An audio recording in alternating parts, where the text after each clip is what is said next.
Bonjour les amis et plumophiles évidemment, donc ça va ensemble, hein, enfin vous connaissez. Alors nous allons totalement changer de sujet et passer aux énergies renouvelables. Alors dites vertes pour certaines, forcément, et nous allons commencer par deux études sur l'électroéolien, c'est-à-dire sur les éoliennes, hein, on va simplifier. Une sur le photovoltaïque, deux sur les autres énergies renouvelables, c'est-à-dire les gaz de fermentation, le bois, la géothermie, le thermique solaire, etc. Et puis une dernière que j'ai rajoutée, qui sera la sixième, parce qu'évidemment ces énergies, et en particulier l'éolien et le photovoltaïque, vont avoir un impact nécessairement au fur et à mesure de leur développement concernant le programme électronucléaire actuel qui fournit en gros entre 68 et 69% de la production électrique française. Plus ces énergies vont se développer, plus évidemment le nucléaire va baisser en production, et en fait c'est l'objectif, hein, il est clairement dit. Alors ceci a trois impacts. Premièrement au niveau du réseau très haute tension, par les transferts d'énergie. Ensuite, au niveau technique, alors je ne parle pas de la gestion des transferts d'énergie, on verra ça. Au niveau technique, puisque ça a un impact directement sur le fonctionnement des centrales nucléaires, c'est leur niveau de fonctionnement. Et puis financier, évidemment, en général, ça se termine toujours là, bien sûr. Alors, pour le moment, et pour cette étude numéro 14 consacrée en première partie à l'éolien, à l'électroéolien, d'où vient cette énergie? Bon, bah écoutez, ça je crois que c'est pas très compliqué, on va dire, bah, ça vient du vent, oui bien sûr, c'est-à-dire du déplacement des masses d'air. Bon, ça on a vu ça dans les précédentes études au niveau du climat, au niveau de la météo, et de la fameuse thermodynamique, bien sûr, je rappelle, énergie thermique, la chaleur, les calories, et dynamique, eh bien, c'est le mouvement, le travail, etc. Donc transformation de l'énergie thermique en énergie mécanique. Voilà, c'est pas compliqué, enfin dans le principe en tout cas, c'est pas compliqué. Après, c'est autre chose. Et puis, donc, eh bien, ces éoliennes, on a intérêt à les installer évidemment dans des régions ventées et pas dans des régions où il n'y a pas beaucoup de vent. Alors, quelles sont ces régions ventées? Eh bien, plutôt sur des sommets de relief ou des plateaux ventés. La masse d'air arrivant sur le relief va s'élever le long de ce relief et créer ce qu'on appelle une ascendance dynamique, qui est exploitée par les rapaces, hein, les buses, les vautours, etc. Et puis les pilotes de planeurs, ça c'est l'ABC. Donc on va plutôt avoir tendance à mettre ces éoliennes en sommet de ces pentes ou sur ces plateaux. Alors, quelle est la proportion de l'énergie solaire qui est transformée, parce qu'en fait c'est de l'énergie solaire, hein, à l'origine, en énergie mécanique sous forme de vent? Bah, c'est 2% de ce qui arrive sur Terre, pas plus. Hein. Mais 2%, faut voir évidemment la masse que ça représente, hein, c'est évident. Quand je dis 2%, c'est 2% de la surface ensoleillée, bien sûr. Alors, là, je rappelle encore et ça c'est important pour la suite, qu'il ne faut pas confondre puissance installée et production d'énergie électrique. Si nous avons un générateur très très puissant, mais qui ne produit rien, je ne vois pas très bien l'intérêt d'utiliser ce genre de procédé. Donc, la puissance c'est une chose, c'est ce qui est annoncé, par exemple un parc de 400 MW, 500 MW d'éolien, mais ça ne veut pas dire qu'il va produire 500 MW tous les jours, pleine puissance, par les 8760 heures que compte une année. Non, c'est une puissance installée. Ensuite, ce parc va produire une certaine quantité d'énergie. Donc nous sommes dans une quantité d'énergie qui va s'exprimer en mégawatts par heure. Si nous avons par exemple 1000 mégawatts installés qui fonctionnent pendant une heure, ça fait 1000 mégawattheures. Si ça fonctionne pendant une année, on multiplie par 8760 heures. La production, c'est ce qui est facturé aux particuliers, ou la consommation, pareil. ce qui est facturé aux particuliers, à l'artisan, à l'entreprise, bon, voilà. Mais pas la puissance. La puissance n'est facturée uniquement qu'au niveau du contrat d'abonnement. Vous prenez un contrat, si c'est un particulier, de 6 kW, 9 kW, 15 kW, je sais pas, et l'artisan va prendre, je sais pas, 40 kW, etc. Ça, c'est de la puissance. Mais ce qui nous intéresse, nous, c'est ce que ça produit exactement, c'est-à-dire qui se termine, comme tout, comme beaucoup de choses, par un aspect financier, bien entendu. Alors actuellement, la puissance installée au 31 décembre, en France, est de 25 600 MW éolien. J'ai arrondi, c'est un peu moins, mais bon, on va, pour simplifier les calculs. Hein. La production d'énergie éolienne, c'est ce qui nous intéresse, c'est 43,7 millions de mégawattheures. Alors, entre les térawattheures, les gigawattheures, les mégawattheures, les kilowattheures, les wattheures, etc., bon, on va parler en mégawattheures. Un mégawatt égale 1000 kilowatts. Donc, en mégawatt, 1000 kilowatts, 1000 radiateurs d'1 kilowatt. Voilà. Ça représente 9% de la production nationale pour 25 600 mégawatts installés. Mais, bien entendu, ces éoliennes ne fonctionnent pas à 100% de leur puissance, on vient de le dire. Il y a un certain coefficient, que moi j'appelle K, comme beaucoup de coefficients, ça simplifie, mais qu'on appelle aussi coefficient de charge. Et ce coefficient de charge, je l'ai calculé très facilement, chacun peut le faire, entre 2014 et puis 2024. Il est de 4,19. C'est-à-dire que nos 25 600 MW installés, si je divise par 4,19, vont nous donner une certaine puissance, mais qui est une image d'une puissance continue toute l'année. Donc pour avoir la production, eh bien, je multiplie par le nombre d'heures d'une année, 8760 heures. Et à peu de choses près, j'arriverai à la production. Alors évidemment, il s'agit d'une moyenne nationale. Il y a certains parcs éoliens qui donnent plus que d'autres, c'est évident. Suivant les régions, suivant l'implantation, bien entendu, ils sont plus productifs que d'autres, c'est-à-dire qu'ils ont un cas un peu inférieur, qui va être un coefficient de charge qui, au lieu d'être de 4,19, comme je l'ai calculé, ce qui est tout à fait homogène d'ailleurs avec EDF, RTE, Réseau de transport de l'électricité, il sera peut-être que de 3,9 ou de 4. Non, ça c'est normal. Alors maintenant, quels sont les projets actuels ? Les projets à terre ont un peu tendance, pour différentes raisons, à s'atténuer, mais l'investissement aujourd'hui va vers la mer, c'est-à-dire dans la zone des 12 000, qui est 12 000 marins, qui appartient à chaque pays, dont à la France. Alors les machines, les nouvelles éoliennes en service sont qui sont déjà en service, et surtout tout le programme qui est prévu avec le PPE, Programme pluriannuel de l'énergie. Il y en a un certain nombre de parcs et puis d'éoliennes. Ce sont des machines de 8 MW, c'est-à-dire 1000 kW. En gros, 3 fois plus puissantes que celles qui sont actuellement installées à terre, qui sont des 2 MW 5. Alors, il y a 3 parcs pour le programme 2025-2026, donc nous sommes dedans. Il y a 3 parcs de 62 éoliennes, un parc de 71 éoliennes et un parc de 80 éoliennes, ce qui fait 5 parcs au total, dont la puissance varie de chaque parc, de 480 à 496 MW. Et tout ça nous donne une puissance installée, une fois que ça sera terminé, alors je suppose d'ici fin 2026, de 2466 MW. 2466 MW, c'est quand même pas rien, c'est déjà pas mal. Mais nous sommes en bord de mer, donc j'ai considéré qu'il y aura un peu plus de vent, et au lieu d'avoir un coefficient moyen de 4,19, j'ai pris 3,8. Alors, où se trouvent ces parcs actuellement, pour les premiers qui vont démarrer ?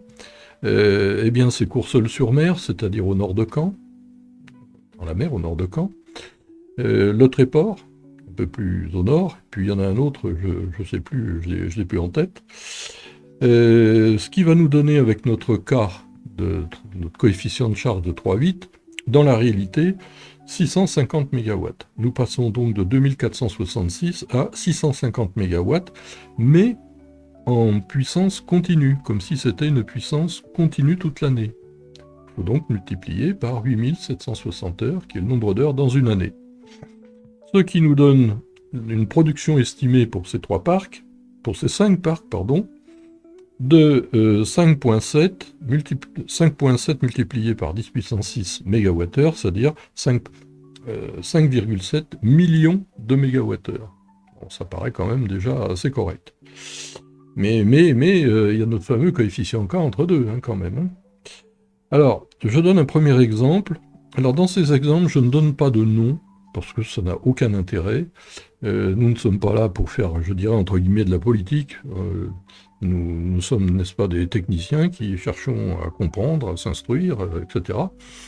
Donc, on va se positionner sur des chiffres, sur des données incontestables, qui sont celles d'EDF, qui sont celles de RTE, Réseau Transport de l'Électricité, qui sont celles de la CNR, Compagnie Nationale du Rhône pour l'hydraulique, qui sont celles de l'INSEE, Institut National de la Statistique, qui sont celles du gouvernement.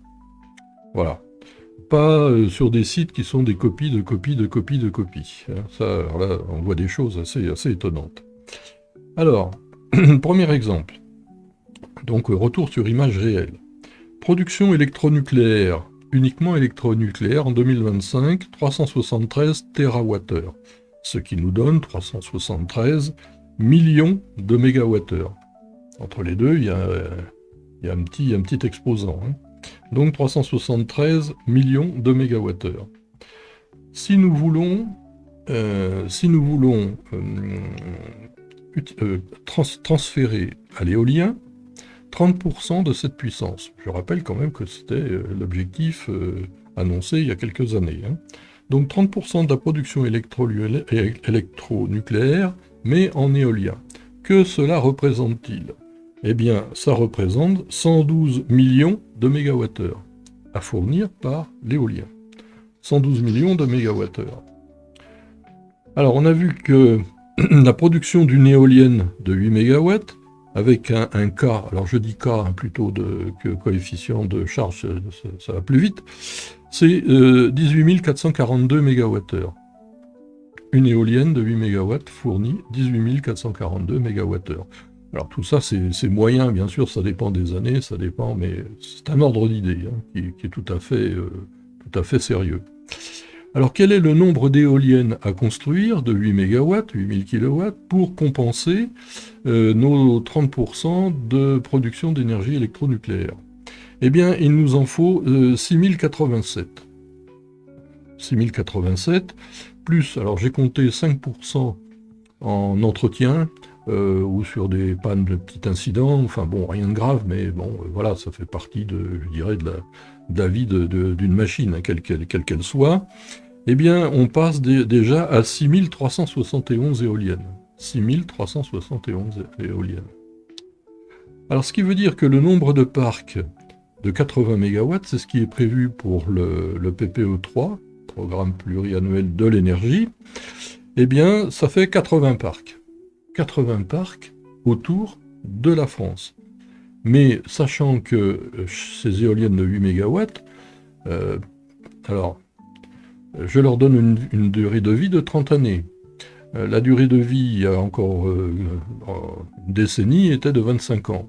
Les Allemands considèrent 25 ans. Alors bon, je connais suffisamment bien les matériaux composites pour dire que je pense que les pales en particulier, qui me semble être quand même le point faible, 30 ans, ça me paraît raisonnable. Alors, quand je parle de 6371 à construire, j'ai pas multiplié par deux, parce que j'ai pas comparé avec le nucléaire. Une centrale nucléaire, enfin une unité nucléaire, c'est 60 années au niveau du calcul. On l'a réduit à 30 années avec les PPE, peut-être que ça sera 40 dans quelques temps, j'en sais rien. Enfin, à l'origine, le programme nucléaire est ce qu'on appelle une tranche, c'est-à-dire une unité réacteur, un turbo-alternateur et puis un transfo d'évacuation d'énergie, c'est 60 années. Bon, on va pas rentrer dans les détails. Mais enfin, ça fait déjà 80 éoliennes de 8 MW et 80 parcs.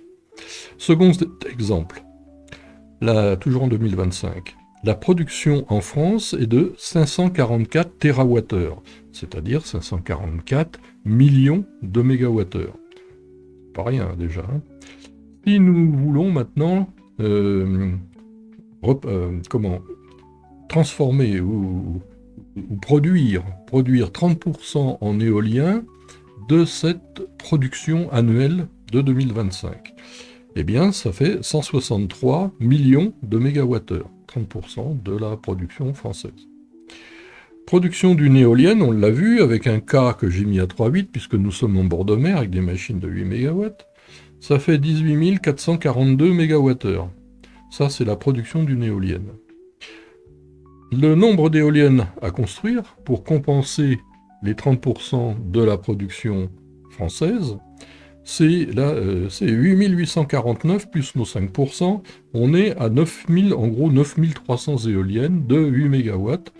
Si nous considérons qu'il faut 80 machines par parc, eh bien on arrive à 116 parcs. 116 parcs pour 30 années opérationnelles.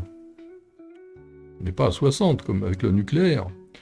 Alors, se posent évidemment tout de suite des questions. Consommation de matière, de matériel, absolument énorme.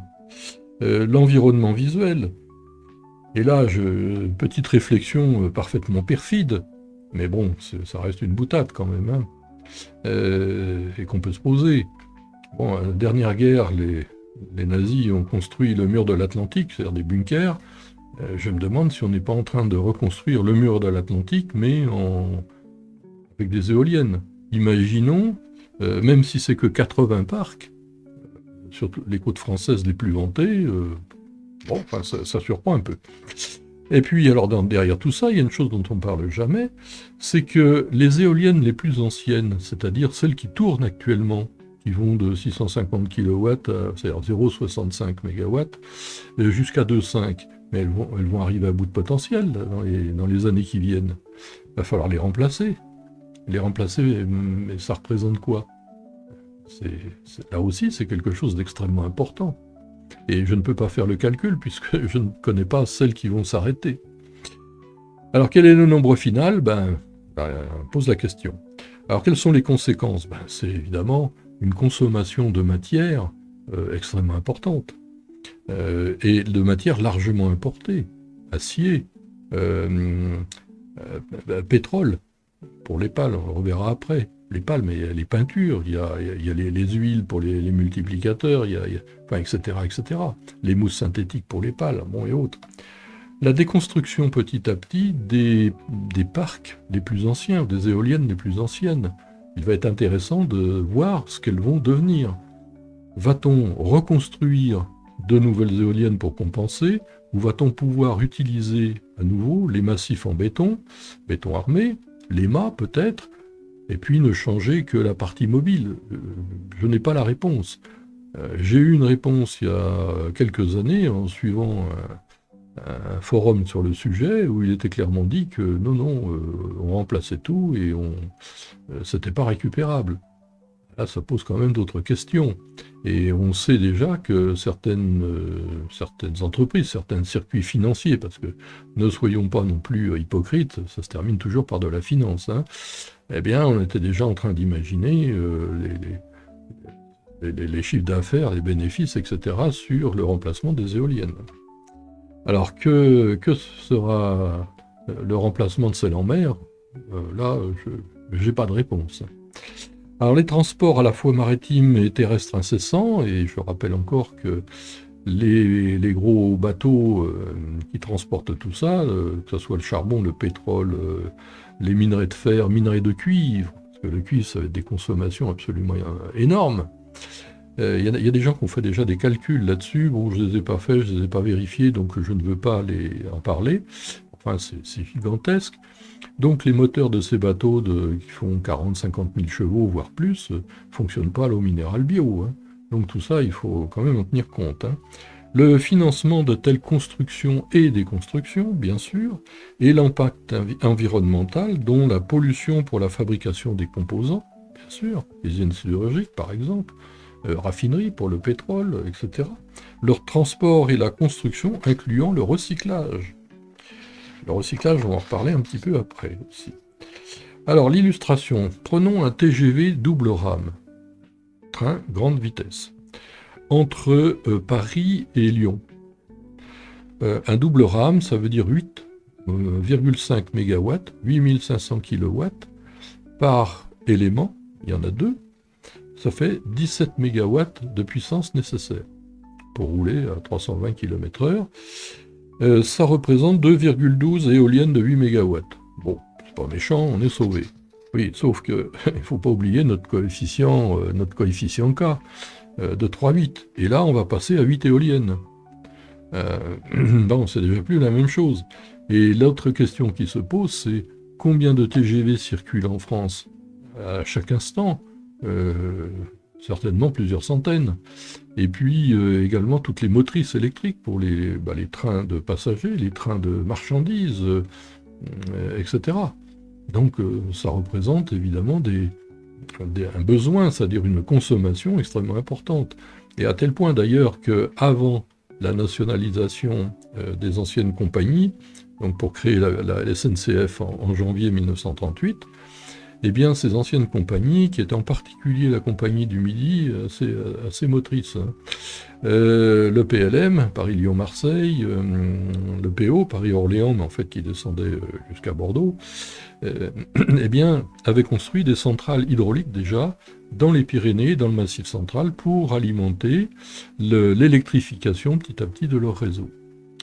Donc on voit que c'est quand même quelque chose d'extrêmement important, hein. Alors, maintenant regardons un peu des annonces que j'appelle alléchantes. Alors, là aussi, je ne donne pas de nom, ça n'a aucun intérêt, et ce n'est absolument pas notre objet. Il ne s'agit pas de faire des polémiques, laissons ça à des tas de gens. Alors, un parc en mer en 2024, je reprends un des 5 parcs en mer dont nous avons parlé au début, hein. 62 machines de 8 MW. Ça nous fait 496 MW de puissance installée, c'est-à-dire de puissance maximale. Et on nous annonce que bien ça va alimenter 850 000 personnes. Alors attention, on note fréquemment des confusions entre personnes et foyers. C'est pas la même chose. Un foyer, en général, on compte 4 personnes, les 2 adultes, 2 enfants. Et là, on parle de personnes, 850 000 personnes. Production annoncée de ce parc au bout d'une année, 2000 gigawattheures. 2000 gigawattheures, donc on va passer en mégawattheures, c'est-à-dire 2 millions de mégawattheures. Bon, c'est déjà important. Ce qui nous donne 2370, j'arrondis, kilowattheures. Pour être plus imagé, 2370 kWh par année et par personne. C'est intéressant, c'est quand même pas... voilà. Mais dans la réalité, il y a encore notre fameux coefficient K, 3,8, on est en bord de mer. Nos 496 MW, ils tombent à 120 MW, en continu toute l'année. Si je multiplie maintenant par mes 8760 heures d'une année, eh bien j'arrive en gros à 1 million de mégawattheures. C'est déjà plus la même chose, ce qui fait 50% de moins que l'annonce. Et oui. Alors, 1236 kWh par personne. Si je considère maintenant un foyer de 4 personnes, on multiplie par 4, ça nous fait pas tout à fait 5000 kWh par an. C'est pas négligeable, mais on est à la moitié de ce qu'on nous a annoncé. Et puis, si effectivement il y avait ces 2000 gigawattheures, ça veut dire que ces éoliennes, ce parc fonctionnerait à 50% de la puissance en permanence. Je connais très bien la région, Normandie, non, c'est...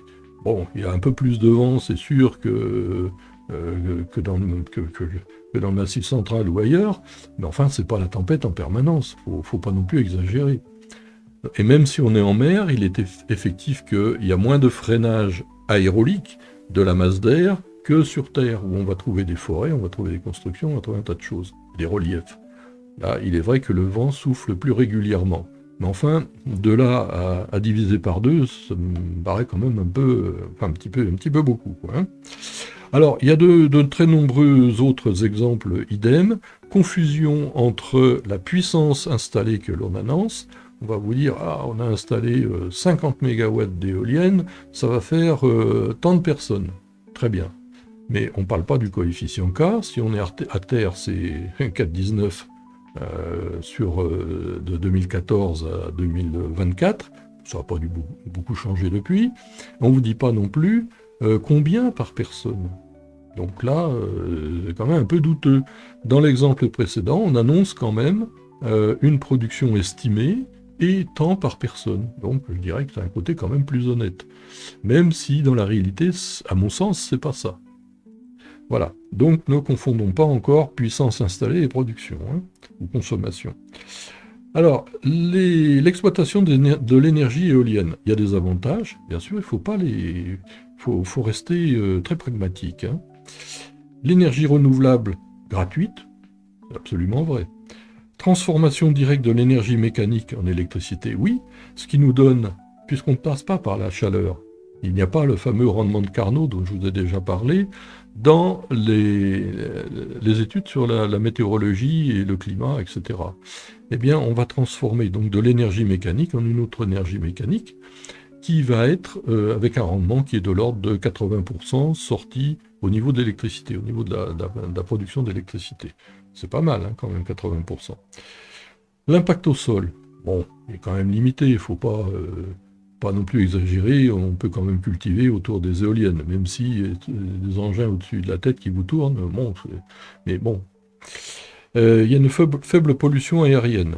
Bah oui, je ne vois pas les pales émettre quoi que ce soit, quoique. Il y a quand même, alors ça on voit sur des photos, en particulier dans les pays du Nord, des stratus bas.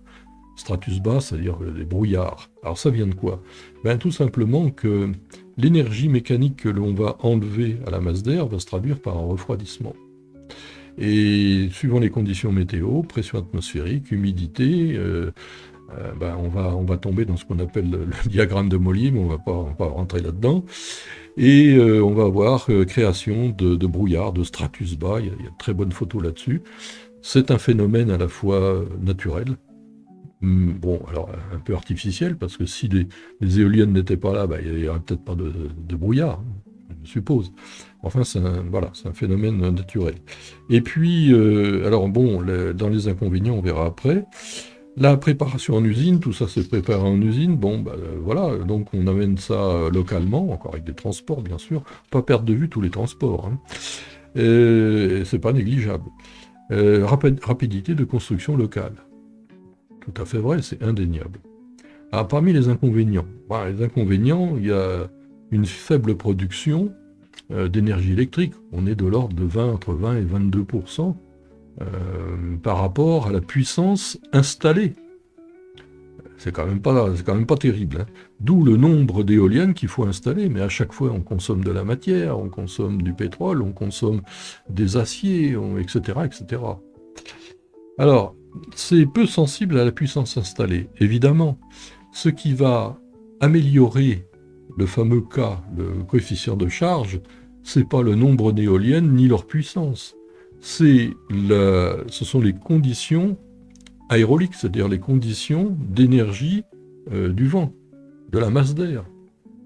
L'intérêt, c'est effectivement d'aller installer en bord de mer, avec d'autres inconvénients, mais je dirais d'un point de vue production, c'est vrai, et c'est pour ça que, bon, j'ai estimé, c'est une estimation, le coefficient de charge à 3,8 au lieu de 4,19. Il sera peut-être encore un petit peu plus bas, j'y crois pas beaucoup, mais enfin, il faut bien distinguer la puissance de chaque éolienne par rapport à ce fameux coefficient, c'est-à-dire à son efficacité, en fait, hein.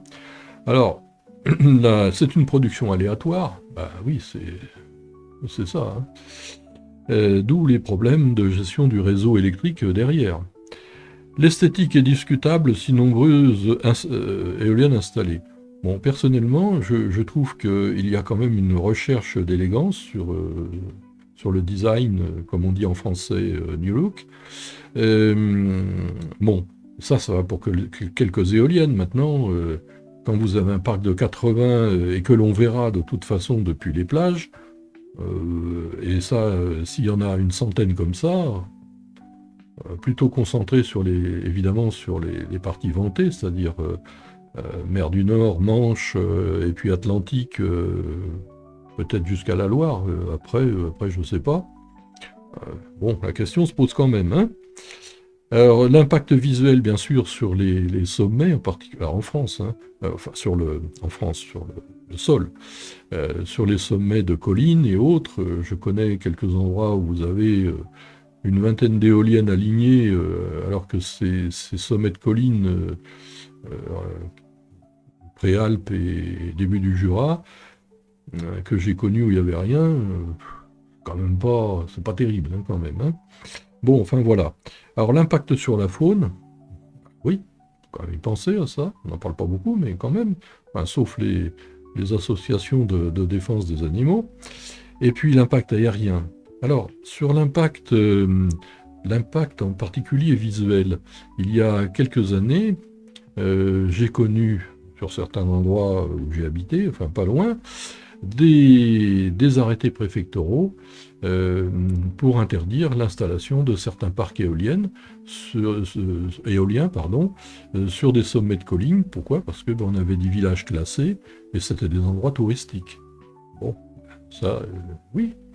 Et puis l'armée de l'air aussi qui est intervenue. Parce que la chasse, les pilotes de chasse, la nuit, ou même le jour, font des entraînements à basse altitude, ce qu'on appelait autrefois la RTBA, c'est-à-dire vol à basse altitude, c'est 450 pieds sol, c'est-à-dire 150 mètres sol. Avec des éoliennes de 2 MW 5, on n'est pas loin. On n'est pas loin, la pale montante, on n'est pas loin des 150 mètres. Donc extrêmement dangereux. Et un certain nombre de parcs ont été annulés à cause de ça. Et bon, on peut le comprendre hein, quand même. Hein. Voilà. Alors, maintenant il y a l'implantation terrestre. Alors, je ne vais pas trop rentrer dans les détails parce que je ne suis pas spécialiste de ça, mais ça fait partie des questions qui sont régulièrement soulevées, pas que par moi, par d'autres personnes, concernant l'installation à terre sur des terrains. Terrains privés, par exemple agricoles, terrains communaux.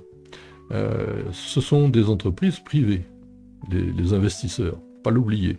En général de capitaux étrangers, souvent américains. Bon.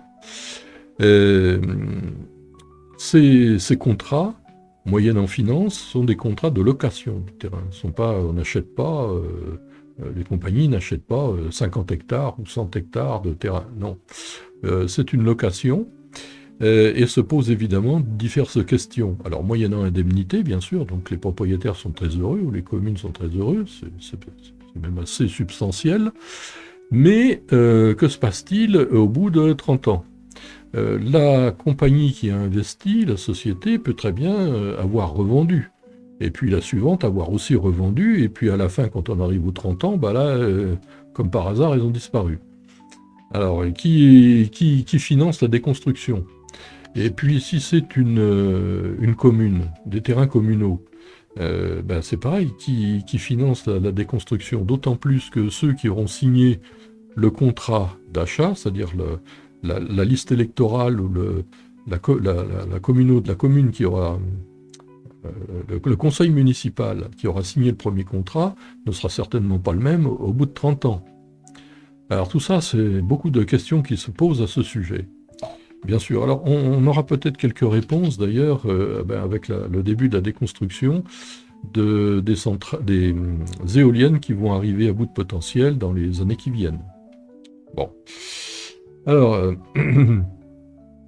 ensuite, que deviennent les massifs en béton? Alors, ça, c'est aussi une grande question. La construction d'un massif en béton, qui varie entre 900 et 1300 tonnes, à peu près, béton armé, c'est quand même pas rien. Comment va-t-on déconstruire ça? J'ai eu l'occasion, alors, est-ce que c'est toujours d'actualité? J'en suis pas sûr, d'avoir une idée des prix, ça remonte à 2 ans, ça, où on annonçait aux environs de 450 000 euros. Je pense qu'aujourd'hui, il faut certainement plutôt tabler sur 600 000, voire 700 000, et encore, ça dépend des endroits. Parce que quand il faut aller démolir un massif en béton en montagne, c'est pas la même chose qu'au milieu de la Beauce ou au milieu de la Brie. Hein. Ça me paraît évident. Donc ça représente une énorme perte de matière, bien sûr, consommation encore d'énergie, pour ça pour démolir, c'est... Voilà. Mais la question qui se pose, c'est va-t-on pouvoir les récupérer pour encore une campagne de 30 ans, avec le mât métallique, par exemple? Je n'ai pas de réponse là-dessus. Je n'ai pas de réponse là-dessus. Je sais qu'évidemment, c'est connu déjà, il y a de la spéculation sur la reconstruction des éoliennes, évidemment. Spéculation financière, bien sûr. Alors, il y a ça introduit une dévalorisation du patrimoine terrestre, bien sûr, en particulier lorsqu'on a des éoliennes près d'un village, près de... Voilà, c'est sûr que ça ne va pas tellement dans le bon sens. Hein. Bon, donc tout ça se traduit par des factures, évidemment, pour le consommateur, évidemment. Je crois que ce n'est pas une surprise.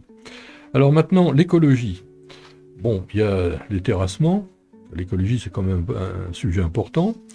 La consommation d'énergie et plus transport, toujours. Les bétons armés, bon, on vient d'en parler, mais à l'origine, il y a des cimenteries qui tournent. Les cimenteries, les fours ne sont pas alimentés à l'eau minérale bio. Hein. Donc c'est du fuel, du gaz, de moins en moins, ou alors il est très cher, du charbon éventuellement encore. L'extraction des sables. Alors l'extraction des sables pour faire du béton, il y a quelque chose qui est assez curieux, puisqu'il y a des décrets qui sont parus, ou un décret qui est paru il y a quelques années, limitant justement assez drastiquement l'extraction des sables dans les fleuves ou à proximité des fleuves et des rivières, sables siliceux. Alors évidemment, il reste les grandes carrières, bien sûr, mais c'est curieux que d'un côté, on puisse freiner pour la construction en particulier des pavillons, des immeubles et autres, et de l'autre... je dirais ouvrir grandes les portes. Je n'ai pas la réponse. Bon, là encore, il y a les transports, bien sûr. Les mâts métalliques et le ferraillage, c'est une usine sidérurgique. Ça veut dire du charbon, du coke, des minerais de fer. Tout ça, ça transite par la mer, donc avec des bateaux vraquiers, etc. Donc là encore, les moteurs ne fonctionnent pas à l'eau minérale bio. Bon, et la consommation d'énergie pour la sidérurgie, bien sûr. Alors c'est du charbon importé, il y a aussi les mises en forme des viroles pour les mâts. Les mâts qui font, je ne sais pas combien de mètres de diamètre et la hauteur, bon, tout ça, c'est une consommation d'énergie. Ensuite, il y a les peintures. Les peintures, en particulier pour les éoliennes de bord de mer, l'acier et puis le sodium, le sel marin, ça ne fait pas spécialement bon ménage. Bon, donc ça veut dire certainement, quand on voit le programme qui est prévu, des centaines de tonnes de peinture. Tout ça, c'est de la chimie. Hein. Les pales. Les pales sont en matériaux composites, domaine que je connais bien, donc je peux en parler sans problème. C'est une usine chimique au départ, bien entendu. Les résines thermodurcissables, qui sont les polyesters époxy, c'est de la chimie. Ça vient d'où? Du pétrole. Ensuite, les fibres. Fibres de verre, ça vient des fours de fusion de la silice. Et puis ensuite, il y a l'étirage des fils, pour fabriquer les fils, des filaments avant, et puis le tissage, etc. Et puis alors pour le carbone, c'est la même chose. Sauf que là, pour le carbone, se pose un autre petit problème. On va en reparler après. Le carbone, c'est pareil, ça venait, il y a certaines carbones qui viennent du brai, mais aujourd'hui, ça vient plutôt de thermoplastiques, genre rayon et choses comme ça. Le bois de balsa dans les pales, et les mousses synthétiques. Mousse de polyuréthane, mousse de PVC, tout ça, à la base, c'est du pétrole. Hein, voilà. Alors, le transport, on y revient encore. Les peintures, j'en ai parlé. Et le recyclage. Alors, quid des massifs en béton armé? Ça, j'ai pas la réponse. L'enfouissement, alors les pales. Que deviennent les pales après leur destruction? Enfin, lorsqu'elles arrivent à bout de potentiel. Alors, on a vu qu'aux États-Unis, certaines compagnies ont résolu le problème, on fait un grand trou, on met les pales dedans, coupées ou pas, et puis on rebouche. Bon, c'est une solution, mais c'est peut-être pas la meilleure. Sûrement la moins chère, hein. Mais bon, peut-être pas la meilleure. Alors, les Allemands nous disent qu'ils ont un procédé qui est apparemment très très bien, qui est le broyage. La consommation d'énergie quand même, hein, parce que les pales, là on est en centaines de tonnes, hein, faut pas l'oublier. Et puis, ces résultats de broyage, eh bien, c'est absolument, c'est très très bien, ça remplace les sables pour les bétons. Ça aurait apparemment les mêmes qualités. Bon, je suis un peu surpris, mais pourquoi pas, pourquoi pas.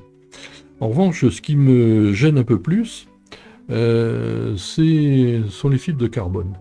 Alors, pour les fibres de verre, il n'y a pas vraiment de problème. Un fil de verre, c'est constitué de filaments de verre qui font en moyenne 4 microns de diamètre. 4 microns de diamètre.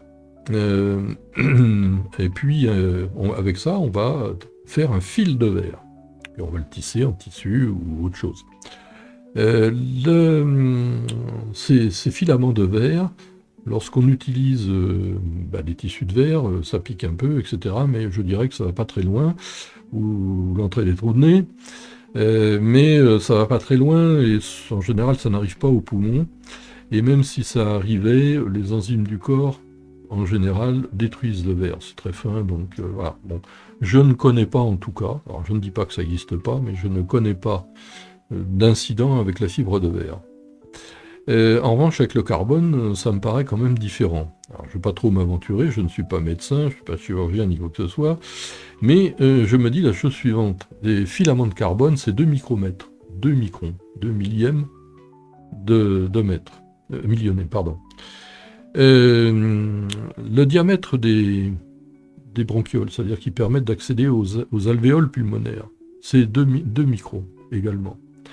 La fibre de carbone, hachée, si on la respire, il y a des chances qu'elle aille se piquer quelque part. Et là, ce ne sont pas les enzymes du corps qui vont la détruire. Donc se posent quand même des questions.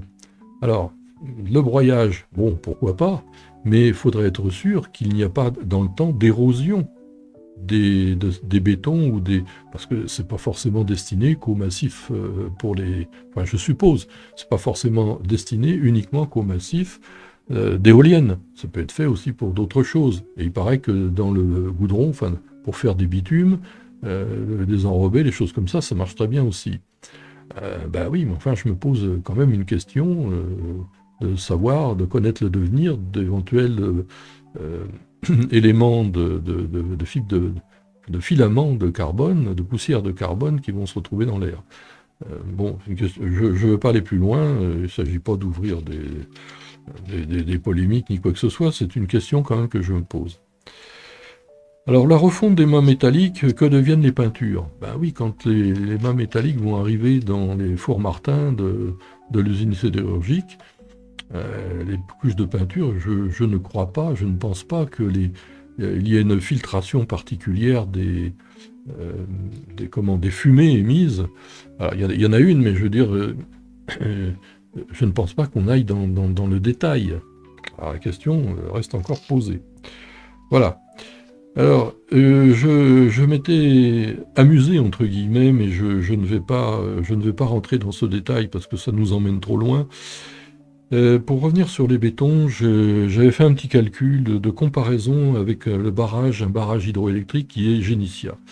Génissia, c'est un barrage, une usine hydraulique, dont les alternateurs ont été couplés au réseau en janvier 1948. Elle aura bientôt 80 ans, je la connais bien. Elle est située en gros à 25 km, 30 km en aval de Genève, sur le Rhône. 420 MW de puissance, un barrage poids, bien solide. Alors, je lui ai donné une durée de vie de 200 ans. Elle en a bientôt 80. À mon avis, je ne me fais pas de soucis pour les 200 ans. Je parle uniquement du béton.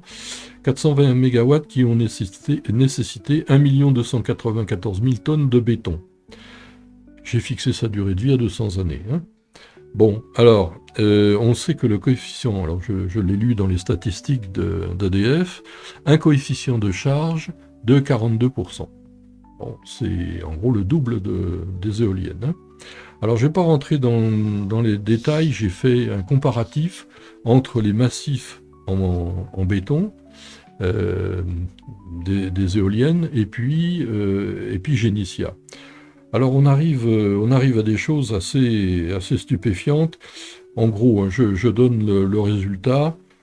Si on emmène nos éoliennes à 200 ans d'âge, alors vous allez me dire, bah oui, mais elles ne sont pas faites pour 200 ans d'âge.